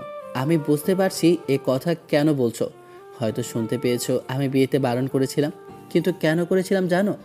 কারণ আমি তোমাকে ছোটোবেলা থেকে নিজের বলে ভাবতাম। যখন বোঝার বয়স হলো তখন লজ্জায় বলতে পারিনি তোমাকে ভালোবাসে, কিন্তু যতদিনে আব্বুকে বলবো ভেবেছিলাম ততক্ষণই একদিন হঠাৎ করে এসে জানতে পারলাম তোমার বিয়ে হয়ে গেছে। এত বেশি খারাপ লেগেছিল যেটা তোমাকে কখনো বলে বোঝাতে পারবো না। রাগের মাথায় এরকম কথা বলেছি আপু, এরকম করে বলো না প্লিজ। আমি তোমাকে এতই ভালোবাসি যে তোমার যদি 1000টা বিয়ে হয় তারপর আমি তোমাকেই বিয়ে করতাম। তুমি এরকম কথা আর কখনো বলবে না। ঈশানের কথাতে মিথিলা আর আবেগটাকে কন্ট্রোল করতে পারল না। ঈশানকে জাপটে জড়িয়ে ধরল। ছেলেটা কোমর জড়িয়ে ধরে বুকের মধ্যে মুখ গুজে দিয়ে ফুপিয়ে উঠতে লাগলো মিথিলা। ঈশানও মেয়েটাকে একটু অভয় দেওয়ার জন্য সুযোগ পেয়ে গেল, তাই বুকের মাঝে শক্ত করে জড়িয়ে নিল। চুলের ভাঁজে কতগুলো চুমু খেয়েছে জানে না। মেয়েটা কাঁদতে কাঁদতে একটা সময় ঈশানের বুকেই ঘুমিয়ে পড়েছে। ঈশান ওকে বোঝাতে বোঝাতে একটা সময় নিজের চোখ জোড়া লেগে আসছিল। ছেলেটা খেয়াল করলো মেয়েটা ওকে জড়িয়ে ধরে ঘুমিয়ে আছে, আর এক মুহূর্ত দেরি করলো না, মেয়েটাকে ছাড়ানোর চেষ্টা করলো, শুইয়ে দিতে চাইলো, কিন্তু কিছুতেই কিছু হচ্ছে না। বারবার চেষ্টা করেও সরাতে পারলো না। অনেকক্ষণ চেষ্টা করার পর যখন বুঝতে পারলো ঘুম ভেঙে যেতে পারে, তারপর আবার কান্নাকাটি করবে, আর হয়তো এই সুযোগটা কখনো হবে না মেয়েটাকে জড়িয়ে ধরার, তাই ওইভাবেই কোনো রকমে মেয়েটাকে নিয়ে বেডে শুলো। ঈশানের খানিকটা নড়াচড়ার কারণে মিথিলা বিরক্তিতে চোখ মুখ কুঁচকে ওর বুকের মাঝে কেমন যেন নিজেকে আরেকটু শক্ত করে জড়িয়ে নিল। ঈশান ওর মাথায় চুমু খেয়ে কোনো রকমে নিজেদের শরীরে চাদর টেনে দিয়ে বুকের মাঝে মেয়েটাকে নিয়ে ঘুমিয়ে পড়ে। পরদিন সকালে মিথিলার ঘুম ভাঙতে দেখলো ও ঈশানের বুকে মুখ গুজে দিয়েছে। ছেলেটার শরীরের উষ্ণতা ওর বুকে ধুকপুকানিটা বাড়িয়ে দিচ্ছে। কই, আগের যে হাজবেন্ড ছিল সে কাছে আসলে তো এমন হতো না। কথাগুলো ভেবেই বুকের ভেতরটা ধক করে উঠল। মনে হতে লাগলো ও একটা ডিভোর্সি মেয়ে যাকে ঈশান বিয়ে করেছে। কথাটা মনে হতেই বুকের মাঝে দুমড়ে মুচড়ে গেল। বারবার করে মনে হতে লাগলো ছেলেটা কাল রাতে বারবার করে বলছিল ওকে পছন্দ করতো, ভালোবাসত, ছোটবেলা থেকেই ওর জন্য পাগল ছিল। এসব কি তাহলে সত্যি? মিথিলা নিজেকে ছাড়িয়ে নেওয়ার চেষ্টা করতেই ঈশান ওকে আরেকটু শক্ত করে জড়িয়ে ধরল। মিথিলা নিজেকে ছাড়াতে পারল না। আরও আধ ঘন্টা শুয়ে থাকার পর নিজেকে ছাড়িয়ে নিতে সফল হলো। তারপর ওয়াশরুম থেকে গোসল করে বের হতেই দেখলো ঈশানের ঘুম ভেঙেছে। নড়াচড়ার কারণে ঘুম ভেঙে গেছে ছেলেটার। তাই মিথিলা বলল, আমি সরি ঈশান, আমার জন্য তোর ঘুম ভেঙে গেল। আমি তোকে উঠতে চাইনি, কিন্তু দুজনে। আমি জানি তুমি লজ্জার কারণে ছেড়ে দিতে চেয়েছিলে, কিন্তু কাল রাতে আমাকে জড়িয়ে ধরে ঘুমিয়েছিলে, তাই আমি আর তোমার ঘুম ভাঙায়নি, নিজেও অমন করে শুয়েছি। আমি জানি তোমার অস্বস্তি লাগছে, আমি তো বললাম ফ্রেন্ড হিসাবে আমাকে ভাবতে পারো, তোমার কোনো সমস্যা নেই। তোমাকে আমি বাসায় যেতে দেব না, এখানেই থাকবে তুমি এখন থেকে। একটু বিশ্বাস করো, বুক দিয়ে আগলে রাখবো তোমাকে। মিথিলা অসহায়ভাবে তাকালো। ঈশান উঠে ওয়াশরুমের দিকে যেতে গিয়ে দেখলো মেয়েটা মাথা নিচু করে আছে। ঈশান এসে মিথিলাকে জোর করে আয়নার সামনে বসালো।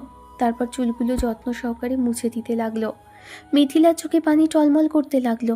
ঈশান ওর চুলটা বেশ যত্ন সহকারে মুছে দিতে দিতে বলল, আমার না পাওয়া সেই ভালোবাসা তুমি আর হারিয়ে যেতে দেব না, আর কোথাও যাবে না তুমি।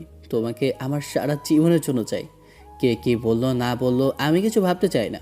আর ওই কাজল কালো চোখে যেন আমি পানি না দেখতে পাই, তাহলে কিন্তু আমার বুকের মধ্যে তোলপাড় শুরু হয়ে যায়। মিথিলা আবারও ফুপিয়ে কেঁদে উঠল। ঈশান ওকে আশ্বস্ত করতে মেয়েটার এক পাশে এসে দাঁড়ালো। তারপর চোখের পানিগুলো মুছে দিয়ে বেশ খানিকটা আদুরে কণ্ঠে বলতে লাগলো, আমি কি এমন বলছি যার জন্য কাঁদতে হবে? তোমাকে কাঁদতে দেখলে আমার বুকের ভেতর কি হয় তোমাকে যদি দেখাতে পারতাম, তাহলে কখনোই আর কাঁদার সিদ্ধান্ত নিতে না। তুই এত ভালো কেন ঈশান? তুই এত কিছুর পরেও আমাকে বিয়ে করেছিস, এত কিছুর পরে আমাকে আঁকলে রাখতে চাইছিস। তাহলে আমার সাথে এরকম কেন হলো বলতো? প্রথমবারই কেন আমাদের বিয়ে হলো না? তাহলে তাহলে তুই আমাদের সম্পর্ক সম্পূর্ণরূপে পেতি। আমাকে কেউ বলতে পারতো না যে তোর বউ ডিভোর্স। আমার বারবার মনে হবে আমার মাঝে একটা কিছুর কমতি আছে, যেটার নামই হচ্ছে ডিভোর্স, যার জন্য মনে হবে তুই আমাকে সম্পূর্ণভাবে পেলি না। তাতে কি, তুমি আমার ওয়াইফ, এখন পবিত্রভাবে পেয়েছে, অপবিত্রভাবে তো আর নয়। এসব কিছু নিয়ে ভাববে না প্লিজ, আমার কষ্ট হবে। মেয়েটা অনেকক্ষণ কাঁদলো। ঈশান ওর চুল আছড়ে দিল। এর মাঝখানে বোনটা দরজায় নক করতেই ঈশান মেয়েটাকে সাজতে বলে চলে গেল আর বোনকে বলল, তুই যা তোর ভাবিকে নিয়ে, আমি আসি বোন। ঈশান বাইরে বেরিয়ে এসে দেখলো মিথিলা ওর জন্য বসে আছে। ঈশান ড্রেস পরে রেডি হয়ে নিল। দুজনে বাইরে আসতেই ব্রেকফাস্ট করে তারপর সোফাতে দুজনে বসতে বললে দুজন তাই করলো। আম্মু কিছুক্ষণ বাদে চা আর কিছু বিস্কুট নিয়ে আসলো ওদের কথা বলার জন্য। আম্মু আসতেই ঈশান বলতে লাগলো, মাসখানেকের মধ্যে আর বাড়িতে যাওয়ার কথা বলো না। আপু এখানেই থাকুক, আজকে থেকে এখানেই থাকবে, কলেজও যাবে না, আর কোথাও যেতে দিব না। বাইরের কোনো কুনজর আর মানুষের আজে বাজে কথা যেন ওনার কানে না আসে। আম্মু মুচকি হাসলো। উঠে এসে মিথিলার পাশে বসে ওর গালের এক পাশে হাত রেখে বলতে লাগলো, আমার ছেলেটা ঠিক তোকে কতটুকু ভালোবাসে দেখেছিস আম্মু? তোর জন্য একদম পাগল। ফুপি, আমার সাথে এমন কেন হলো? আমি কি খুব বেশি খারাপ ছিলাম যার জন্য আমার সাথে বারবার করে এমন কিছু হলো? এসব কথা মনে করতে হয় না মামুনি, যেটা চলে গেছে আমরা সেসব নিয়ে ভাবতে চাই না। আমরা সামনের দিকে এগিয়ে যেতে চাই। তোকে আমরা কাছে নিয়ে এসেছি না, আর কেউ কিছু করতে পারবে না। আমরা আসলে নিচে আগলে রাখবো আমার এই মেয়েটাকে, একদম ভয় পাবি না। তোর আরেক আম্মু আছে, কখনো তোকে আর কষ্ট পেতে দেবে না। বোঝাও, তোমার বৌমাকে ভালো করে বোঝাও। কাল রাত থেকে কেঁদেই যাচ্ছে। যতবার করে বলছি আর কিছু হবে না, আর কোনো ভয় নেই, ততবার থেকে কাঁদতে কাঁদতে অস্থির হয়ে পড়ছে। বারবার করে বলছে আর কখনো বাড়িতে যেতে হবে না, কেউ তোমাকে কিছু বলবে না, সবসময় আগলে রাখবো, কেউ তোমার দিকে আর বাজেভাবে আঙুল তুলে কিছু বলতে পারবে না।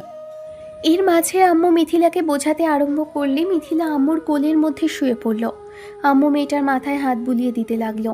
মেয়েটার কোমর ছাড়িয়ে চুলগুলো সোফার মধ্যে পড়ে আছে। আম্মু হাজারটা কথা বলছে আর মেয়েটার মাথায় হাত বোলাচ্ছে, আবার কপালে চুমু দিচ্ছে। মেয়েটা আম্মুর একটা হাত ধরে রেখেছে। ঈশান এক দৃষ্টিতে ওই আদুরে চেহারাটা দেখছে, কারণ অসহায়ভাবে তাকিয়ে আছে ওর দিকে। ঈশান এর মাঝে বন্ধুদের কল করে মেসেজ করে সবটা জানিয়ে দিল আর বাসাতে আসার কথা বলল। এর মাঝখানে আম্মু বিষয়টা বুঝতে পেরে বলল, বারবার করে কাকে কল করছো? কি হয়েছে বলো তো?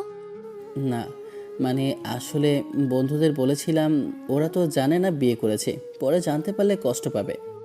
ও ছইটি, কাল রাতে বলছিল তুমি ওদের আসতে বলো, আমি ওদের খাবার দাবারের ব্যবস্থা করছি।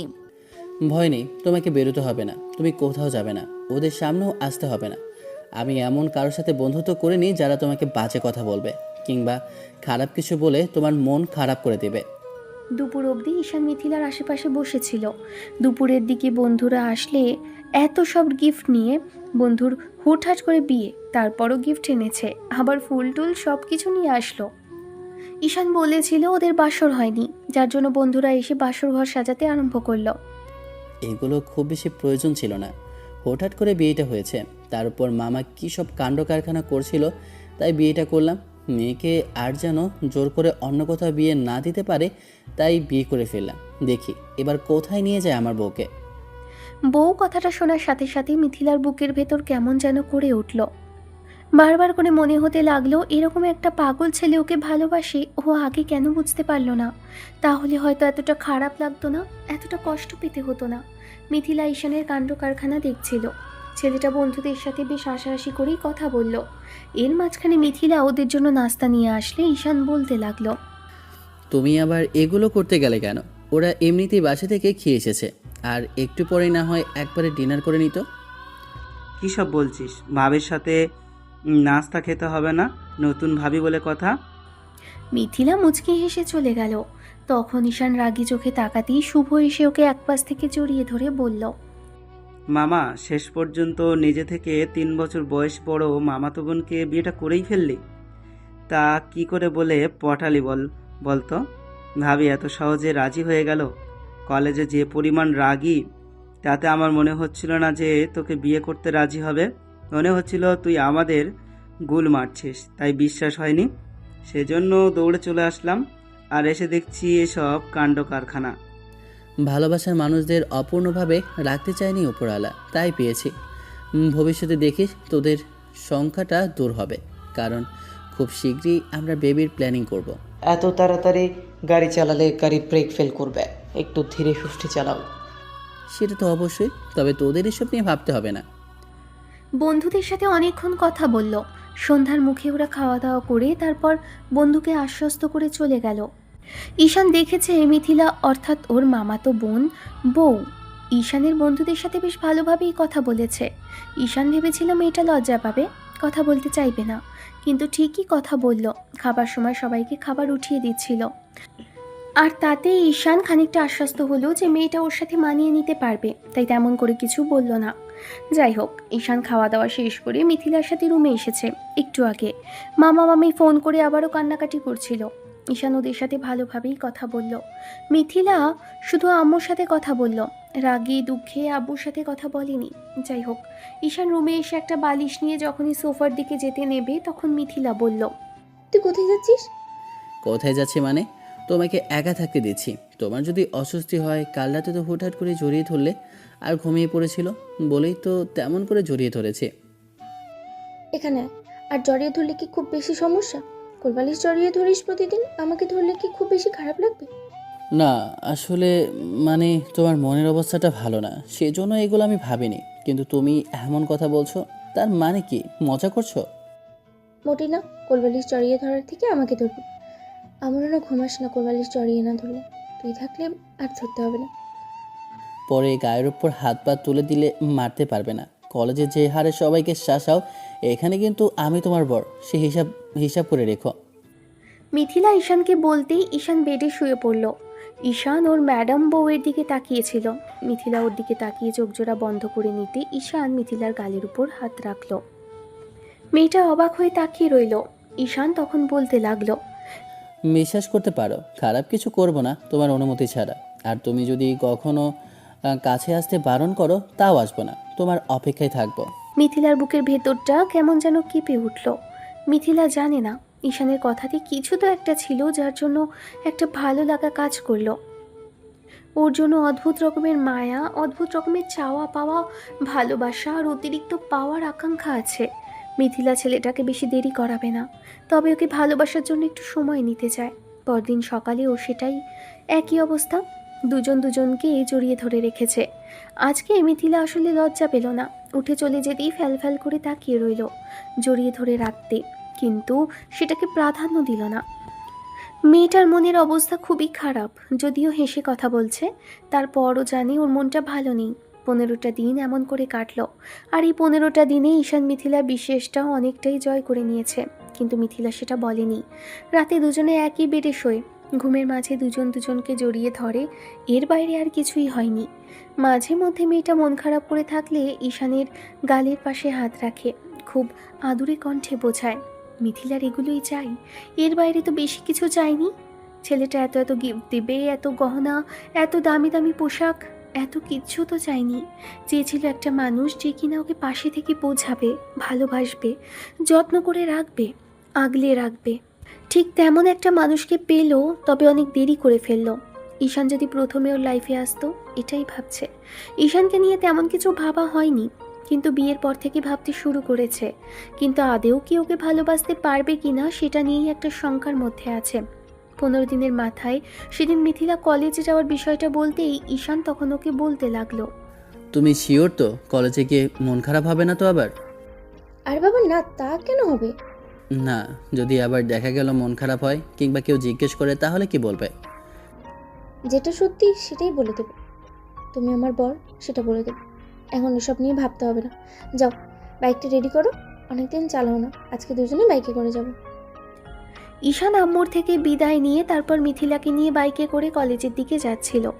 আজকে মিথিলা পেছন থেকে 2 হাতে ঈশানকে জড়িয়ে ধরে রেখেছে। ঈশান একটু ফিক করে হেসে দিয়ে বলতে লাগলো, কি হয়েছে আজকে এমন করে জড়িয়ে ধরছো যে? অন্যদিন তো এমন করে ধরতে না। আগে পারমিশন ছিল না, এখন তো পারমিশন আছে। আর বরকে এমন করে জড়িয়ে না ধরলে ভালো লাগবে? বাহ, তুমি দেখছি আমাকে বর মানতে শুরু করে দিয়েছো এখন থেকে। তাহলে ভালোটা তো বাঁচলেই হয়। তুমি না আমাকে সময় দিলে, তাহলে জোর করে কি ভালোবাসা আদায় করতে চাও? অবশ্যই না, জোর করারও ইচ্ছাটা আমার আগাগোড়াই নেই। যদি তুমি সারা জীবন আমাকে অপেক্ষা করাও, দূরে রেখে দাও, তারপরেও আমার তাতে কোনো আফসোস থাকবে না। জানো, আমি দূর থেকেই ভালোবাসবো, কারণ আমি তোমাকে পেয়ে গেছি। এর থেকে বড় চাওয়া আর কি থাকতে পারে বলো? এত ভালোবাসো কখনো তো বলনি, আমাকে বললে কি হতো? থাপ্পড় খেতাম, তুমি আমাকে কষে 2-3টা থাপ্পড় বসাতে, এই হতো। আমি কিন্তু এতটাও খারাপ না যে তোমাকে থাপ্পড় মারবো, এরকমটা তো কখনো হতো না। হ্যাঁ, সারাক্ষণ শুধু আমার সাথে ঝগড়া আর ঝামেলাই করতে, রাগ ছাড়া ভালোভাবে কখনো কথা বলেই দেখোনি। আর সেই তুমি বলছো যে ঠিকঠাক করতে থাপ্পড় মারতে না। এইসব আমার বিশ্বাস করতে কষ্ট হচ্ছে, জানো। এত কষ্ট এখন করলে ভবিষ্যতে কে কষ্ট করবে? মানে? সব কিছুর মানে বুঝতে হয় না পিচ্ছি। তুমি আমাকে যতটা পিচ্ছি ভাবছো, আমি কিন্তু ততটাও পিচ্ছি না। সুযোগ দিয়ে দেখো, আমি পিচ্ছি না, বড় সেটা প্রমাণ করে দেব। দুজনের কথা বলতে বলতে কলেজে চলে আসে। তারপর ওদের দুজনকে এভাবে কলেজে ঢুকতে দেখে সবাই হাঁ করে তাকিয়ে রইল। ঈশানের বন্ধু ছাড়া বাকি সবাই হাজারটা কথা, হাজারটা চিন্তা ভাবনা করতে লাগলো। মিথিলা বুঝতে পারল, এভাবে চুপ করে থাকলে হয়তো সবাই আজে বাজে কথা বলতে আরম্ভ করবে। তাই মিথিলা সেদিন প্রিন্সিপালের রুমে আসলো ঈশানের সাথে। ঈশানের সাথে আগে কথা বলালো আর জানালো ওরা বিয়ে করে নিয়েছে। ওরা দুজন মামাতো ফুফাতো ভাই বোন, তাই পারিবারিকভাবে দুজনের বিয়ে হয়েছে। এইসব জানার পর স্যার ওদের কংগ্রেস করলো। তারপর মিথিলার রিকোয়েস্টে প্রত্যেকটা ক্লাসের স্টুডেন্টদের ডেকে ক্যাম্পাসে জড়ো করা হলো। তারপর সবার উদ্দেশ্যে প্রিন্সিপাল কিছু বলতে চাইলে তখন ম্যাডামই নিজে থেকে বলতে লাগলো। বিষয়টা যেহেতু আমার, তাহলে আমি না হয় বলি। হ্যাঁ শিওর, অবশ্যই, সেটা ভালো হয়। সবার উদ্দেশ্যে আমি আজকে কিছু কথা বলতে চাই। কথাগুলো না বললে তোমরা আমাদের নিয়ে বাজে কথা বলবে। তোমরা অনেকেই ঈশানকে চেনো, আবার অনেকেই চেনো না, কিন্তু আমাকে সবাই চেনো। আমি তোমাদের ম্যাডাম হিসেবে তোমাদের কাছে খুব ভালো করেই পরিচিত। ও আমার স্টুডেন্ট প্লাস আমার মামাতো ভাই। আর পারিবারিকভাবেই কয়েকদিন আগেই আমাদের দুজনের বিয়েটা হয়েছে। সেই জন্য আমি এই বিষয়টা সবার সামনে ক্লিয়ার করতে চাইছিলাম। যেহেতু আমাদের কোনো সমস্যা নেই, আমাদের পারিবারিকভাবে কোনো সমস্যা নেই, সেহেতু আর কোনো সমস্যা থাকার কথা না। আমি এটুকু বুঝতে পারলাম, একজন ম্যাডাম যদি তার কলেজেরই স্টুডেন্টকে বিয়ে করে, আর এইসব যদি কলেজের স্টুডেন্ট থেকে শুরু করে নিয়ে টিচারদের মধ্যে জানাজানি হয়ে যায়, তাহলে অবশ্যই এটা নিয়ে শোরগোল পড়ে যাবে। সেজন্যই আমি চাইছিলাম না আর এসব নিয়ে কোনো ধোঁয়াশা রাখতে। আমি যেহেতু বিয়ে করে নিয়েছি, তাই সবার সামনে আমার হাজব্যান্ডকে পরিচয় করিয়ে দিলাম, সবাইকে জানিয়ে দিলাম, কারণ ভবিষ্যতে যেন এটা নিয়ে কোনো ঝামেলা না হয়। আমি চাইনি এসব নিয়ে যেন কারোর মনে কোনো কনফিউশন থাকে, তাই আজকে জানিয়ে দিলাম। আশা করছি এসব নিয়ে আজে বাজে কথা কেউ অন্তত আর বলবে না। যেহেতু আমাদের দুজনের সমস্যা নেই, সেহেতু আপনাদের কারোর সমস্যা হবার কথা না। আমি আশা করছি কেউ অন্তত আমাদের নিয়ে বাজে কমেন্ট করবেন না, যেটা থেকে আমার মাথাটা গরম হয়ে যায়। আমাদের বয়সের ডিফারেন্সটাতে আমাদের মাঝে যেহেতু কোনো সমস্যা নেই, তা আপনাদেরও সমস্যা হবার কথা নয়। প্রিন্সিপাল আরও কিছুক্ষণ কথা বলতেই সবাই ক্লাসে চলে গেল। ম্যাডামের প্রথম ক্লাসটা ঈশানদের, তাই ঈশান ক্লাসে গেল আর ভদ্র ছেলের মতো ক্লাসগুলো করে তারপর বাসার উদ্দেশ্যে বেরোলো। ঈশান ভাবলো মেয়েটাকে নিয়ে যাবে, নিয়ে আসবে, ওকে একা হতে দেবে না। ঈশানের ক্লাস শেষ হতেই মিথিলা অন্য ক্লাসে গেল। ঈশান যাবার সময় ওকে একটা মেসেজ করে দিল। আমি অপেক্ষা করব, তুমি ক্লাসগুলো শেষ করো, তোমাকে একা ছাড়তে চাইছি না, আমি সাথে করে তোমাকে বাসায় নিয়ে যাব। মিথিলা মুচকি হাসলো। ছেলেটার সব দিকে খেয়াল আছে বলতে হয়। মিথিলা আরও 3টে ক্লাস শেষ করলো। এর মাঝেই ঈশানের ক্লাস শেষ হয়ে গেছে।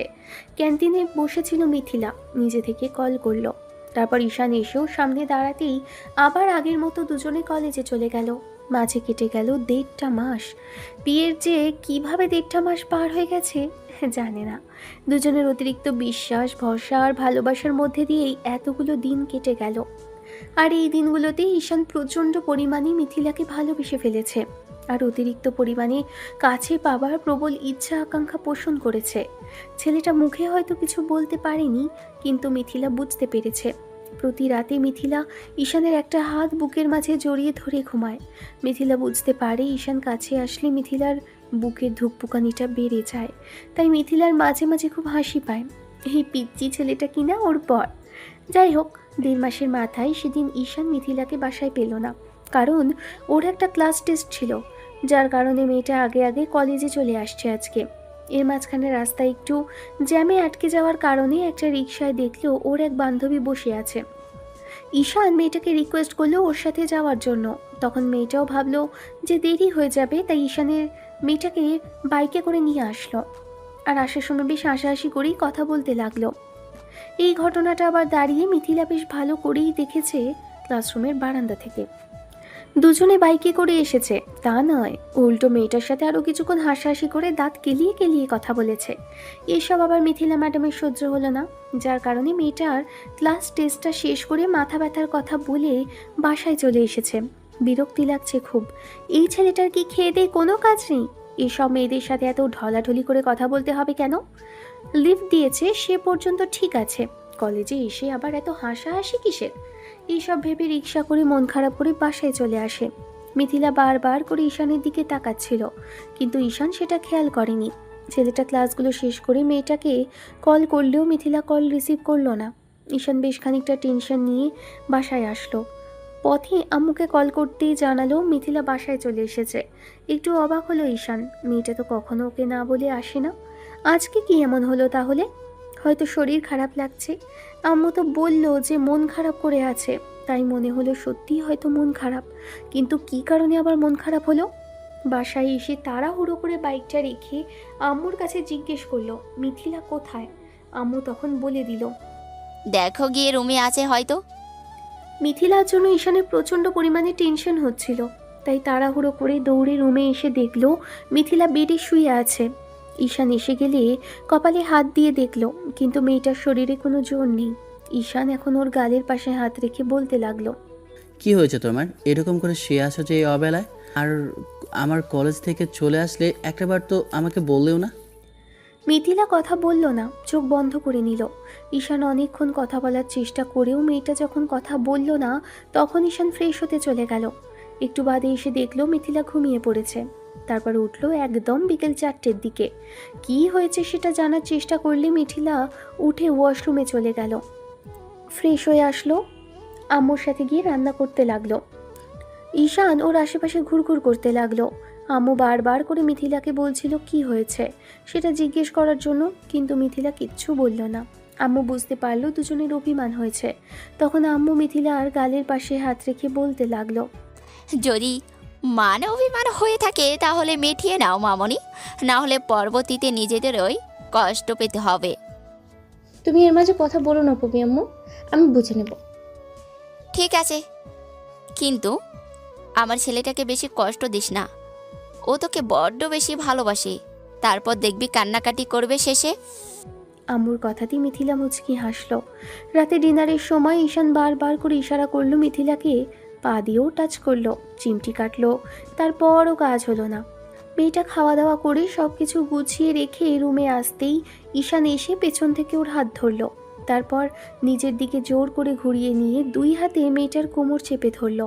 মিথিলা চোখ বড় বড় করে তাকাতেই ঈশান বলতে লাগলো, কি হয়েছে তোমার?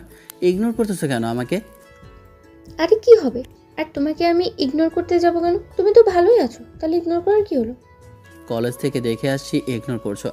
বাসায় এসে কতবার আদর করে কথা বললাম, তাতেও কথা বললে না। তোমার খুব বেশি অহংকার হয়ে গেছে তাই না? কি সমস্যা তোমার বলো আমাকে। আমার কোনো ভুল হলে সেটাও বলতে পারো। আমি যে তোমাকে কতটুকু ভালোবাসি সেটা তুমি খুব ভালো করে জানো। তোমার সাথে কথা না বললে আমি থাকতে পারি না, সেটাও তুমি খুব ভালো করে জানো। তাহলে ইগনোর কেন করছো? আমার ভালো লাগছে না তোমার সাথে কথা বলতে না পেরে। তুমি বুঝতে পারছো না? ওই রিমির সাথে গিয়ে কথা বলো, এত আমাকে আদিক্ষেতে দেখাতে হবে না। এতক্ষণ যাবো দৌড়াদৌড়ি করে এসে এখন আবার ভালোবাসা দেখাতে হচ্ছে। ভালোবাসা দেখানোর আর সুযোগ পেলাম কোথায়? আমাদের বিয়ে হয়েছে 1.5 মাস। একটা বারের জন্য নিজে থেকে জড়িয়ে ধরনি কখনো আমাকে। সেই প্রথম দিন থেকে আবেগের বশে ধরেছিলে, তারপর থেকে তোমার কোনো রেসপন্স পাওয়া যায়নি। তাহলে আমি কি করে ভাববো? ওই মেয়েটাকে গিয়ে জড়িয়ে ধরো গিয়ে, আর কালকে থেকে ওকে নিয়ে কলেজে যাবে। আমি একাই চলে যেতে পারবো, তোমাকে আর কষ্ট করতে হবে না। মিথিলা কথাগুলো বলে নিজেকে ছাড়ানোর চেষ্টা করতেই ঈশান ওকে আরেকটু বুকের সাথে শক্ত করে চেপে ধরতেই মিথিলা ছটফট করতে লাগলো। আমি তোমাকে জোর করতে চাই না, সাধারণভাবেই বলছি। কি হয়েছে বলো? ওর সাথে কথা বলেছি, ওর সাথে হাসাহাসি করেছি, দেখে রাগ করেছো? ভালোবাসো আমাকে? জানি না। বলো, জানো না কেন? তুমি ভালোবাসো কি না সেটা তুমি জানো না? যদি না বলতে পারো তাহলে কিন্তু এগুলো থামবে না, আরও বেশি বেশি করব। আমি তোমার মুখ থেকে কথাগুলো শোনার জন্য অপেক্ষা করছি, আর তুমি আমাকে ইগনোর করছো। একদম খুন করে ফেলবো। তুই ওর কাছে যাবি না বলছি না? তুই শুধু আমার, তুই আমার হাজব্যান্ড, আমার কাছেই থাকবি। ভুলেও আর কাউকে যদি বাইকে উঠাস তোকে আমি শেষ করে ফেলবো বলে দিলাম। ঈশান এবার মিথিলার মুখের 2 পাশে হাত রাখলো, তারপর কপালে চুমু খেলো। মেয়েটার চোখে চোখ রেখে আদুরে কণ্ঠে বলতে লাগলো, আগে বলো ভালোবাসো। মিথিলা ঈশানকে জড়িয়ে ধরলো, বুকের মধ্যে মুখ গুজে দিয়ে তারপর হঠাৎই ফুপিয়ে কেঁদে উঠল। ছেলেটার শার্টটা শক্ত করে খামচে ধরে বলল, বেশি ভালোবাসি, নিজের থেকেও বেশি ভালোবাসি। আমাকে ছেড়ে কোথাও যাবে না বলো। ঈশান মুচকি হেসে চুলের ভাঁজে চুমু খেলো। মিথিলা একটু বাদে ওকে ছাড়লো। ঈশান তখন মেয়েটার নাকের সাথে নাকটা ঘষে দিতেই মিথিলা আবেশে চোখ বন্ধ করে নিল। ঈশান মেয়েটার গালে চুমু খেলো। মেয়েটা লজ্জায় লাল হলো, 2 হাতে শার্টটা খামচে ধরে আছে। ঈশান এবার মিথিলার ঠোঁটের সাথে ঠোঁট ছোঁয়ালো। মেয়েটা একদম ঈশানের বুকের সাথে মিশে গেল। ঈশান মুচকি হেসে বলতে লাগলো, এত লজ্জা? ঠিক আছে, একটু পরেই লজ্জা ভেঙে দেব। মিথিলা ছেলেটার কথাতে আরও আড়ষ্ট হলো। মিথিলা কিছু বলতে না পারলেও জোরে জোরে নেওয়া নিঃশ্বাস নিতেই ঈশান মেয়েটার মাথায় চুমু খেলো। ভালো থাকুক ভালোবাসা। দেখা হচ্ছে অন্য কোনো দিন, অন্য কোনো গল্পে।